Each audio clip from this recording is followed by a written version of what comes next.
Hey guys, I hope you're having a great day, and today we will be reviewing, I will be reviewing Love and Gelato by Jenna Welch. First of all, I listened to this book as an audiobook, so my experience may be different from reading the actual physical book. The narrator for this book was Rebecca Russ, and I absolutely loved her for the book. She had a lot of intonations, she made accents, and she was just awesome. Honestly, I really love the way that she was reading the book and the way that the first character was talking and the way that she was thinking were two different ways of speaking, I would say. So that was really a plus, because sometimes you don't know when the character is actually saying things and when they're thinking stuff. So sometimes it can be difficult to make the difference. And when you have a good narrator, it's easier to just separate the two. First of all, this story is very cute, very cheesy. It is a love romance. So obviously, don't expect too much action in this book. It's not filled with drama, well, a little bit of drama, but it's like not action full packed. It is really a light romance novel. It still has some heavy, deep moments in the book, but there's not, it's pretty light in general. We have our first character. She's called Lena, and she lives with her mother in the United States. And unfortunately, her mother dies from cancer, and her last dying wish was that Lena would meet her father in Italy. More specifically in Toscane, which I don't know how to pronounce that in English, but the word. In Italy, she meets her father and she finds her mother's old journal. While she reads this journal, she finds out that her mother did a lot of sightseeing while she was in Italy, so she decides to go and do all the places where her mother went to be a little bit closer to her. And as she reads the book, she finds out things that she never knew about her mom, and that leads her to an adventurous little path. Not too adventurous, but a little bit. Throughout her stay in Italy, because she's only supposed to stay for the summer, she meets this guy named Lorenzo, who is nicknamed Ran, and he is super kind, super hot, let's be real, and he helps her on her journey to finding her, not finding her mother, but being closer to her mother while finding all of the sightseeing places that she went as a 20-year-old. Lena was very funny. I loved the way that she thought, the way that she spoke.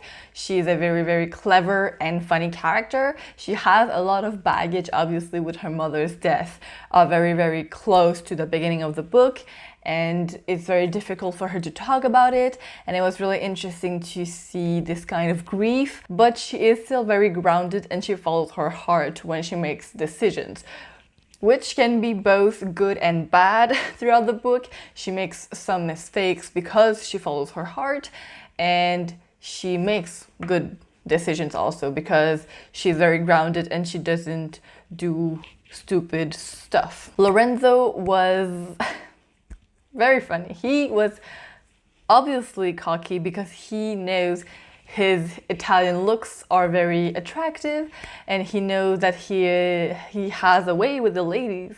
And I don't know, he just made me think about, what's his name?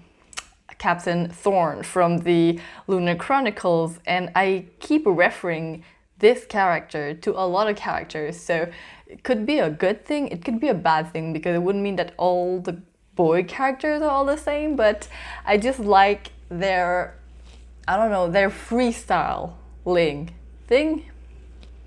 I don't know how to explain that, but they're just really free. They don't care much about rules in general, which is not a good thing in real life, but in the book it's nice, and it makes them have adventures, and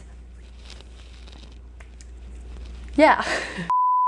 He has a very, I would say, not a fake exterior, but he does come across as being a little bit narcissistic a little bit, but deep down he's very, very nice and he's very caring. Even though he doesn't know Lena much at the beginning when he meets her, he still wants her to adapt well to Italy and to actually know Italy, in a sense that it's not just somewhere she goes after her mother dies. It's actually a good experience that she can have and go to places that are actually nice to see and that will give her great memories afterwards. Obviously, there is a love interest between Ren and Lena, and it evolved in a way that was super nice.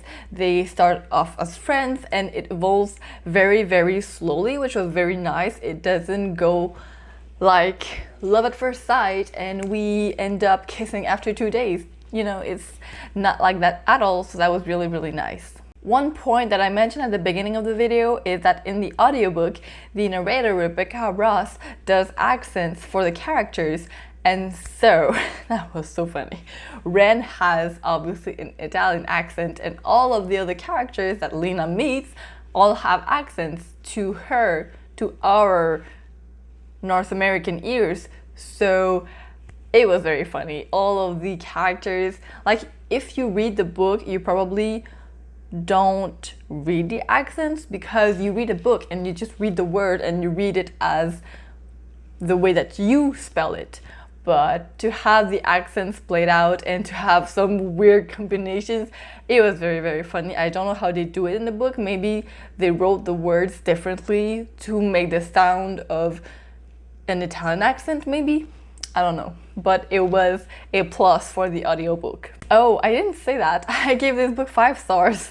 I'm sorry, I didn't say it, but I was looking at my notes and I just realized that there are absolutely no cons in the book that I found for my personal taste. So that made me remember that I give this book 5 stars. So yay! The pros that I have for this book are the story.